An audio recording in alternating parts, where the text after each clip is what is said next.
37. 37. This question is okay. So A1 is correct. Okay. So if one is equivalent to a 2, I think there's no problem, because you can just let the x to be minus x, and because your definition, your domain is all real number, so 1 implies 1 and 2 are equivalent, and the 2 and 3 are also equivalent, because just rewrite the definition.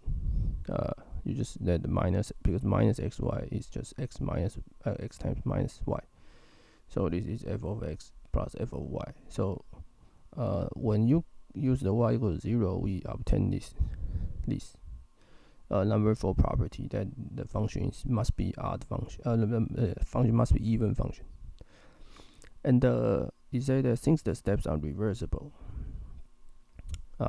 so any function have property 4 has property 1.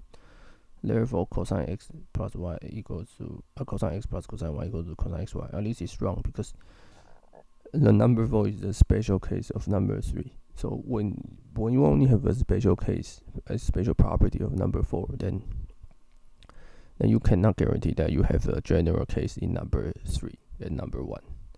So the answer is D. 4 does not imply 3. 4 does not imply 3. So this type of question usually don't involve any calculation. You just test your logic. And okay, and be sure to subscribe to my channel.